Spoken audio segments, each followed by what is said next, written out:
The formulation of pearls. We are left a product with protection, formulated of fluid, defense layered and soft, to be transformed into something rare, one of God's most beautiful and precious of gems. This flint, called Frank, an agitator of emotional responses, the necessary grit in creation, expelling sparks that stirred within his chosen ones, an agitator, an agent provocateur, his presence, ever palpable, stirring the air with intensity, pushing forth, expressing courage, determination, steadfastness, the bond's unwavering dog-like loyalty mirrored his beloved Flojo. And let's also just hold the space for him as we come together to celebrate the amazing life of Frank. I bless Frank's head for thinking, I bless Frank's eyes for seeing, and I bless his feet for his journey back home. With spirit unyielding, coupled with tenacity and generosity, the willingness to punch through the shell relentless grip of the machine, accented and hard, yet a ferocious energy of warmth, compassion, love and dry wit, manifested with interactions, a fire that hardened and softened in equal measure. And so we are left with protection, the crystallization, the product of one of God's most beautiful and precious of gems, the pearl. We, like oysters, having experienced the small catalyst, the speck that floated from island, are now left with small pearls formed from our relationship with the one called Francis Robert Nugent. V for valiance, V for versatility, V for victory in the formulation of something beautiful. Pearls, beautiful things are created with little bits of grit that you think aren't necessary, but to get something precious, you need the grit. And Manchester was where we met Sid. The beauty of the rose and the thorns remind me of Frank and Sydney together. Yes.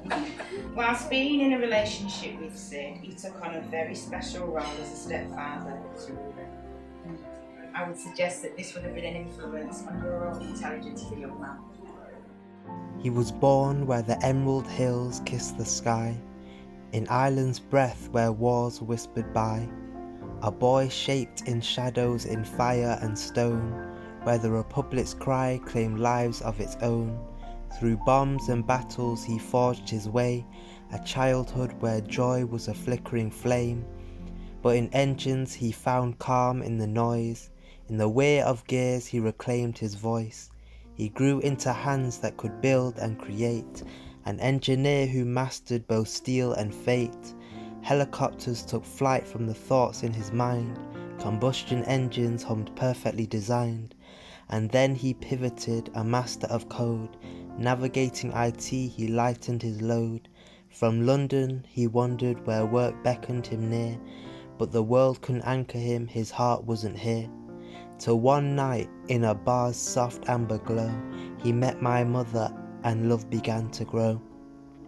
Manchester called and he answered the plea, a house built for love where he'd always be. But for over 20 years, side by side, they stood through life's changing seasons, through bad and good. Their love was not easy, not flawless or neat, but together they weathered what time couldn't beat. She softened his edges, brought warmth to his days. In her quiet strength he found new ways. But life wasn't easy, his heart bore its scars, the anger of youth still written in stars. Yet beneath it all he was deeply kind. Family bound him in ways unseen and undefined. With dogs he was tender, a trainer, a friend, his loyalty unwavering from start to end. Lonely perhaps in his later years, but he stayed for the ones who quieted his fears. Not the warmest, not always the best, but his love for us stood the ultimate test. his dry humour, his dad jokes. His grin carried us both through thick and thin. He wasn't perfect, but no soul truly is, but he mended the bridges that others might miss. With each passing year, he softened his core, growing kinder and gentler than he'd been before.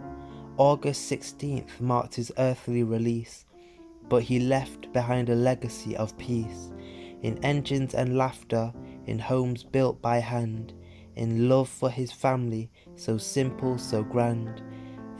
Though he struggled with feelings, found anger too near, his heart was a compass that steered him here, a man who fixed not just engines, but ties, who learned how to love, though it came in disguise. Now he's gone, but his memory remains, in the lessons he left, in the love that sustains. For a man who once warred with himself and the world, left behind a heart that at last unfurled. Wow.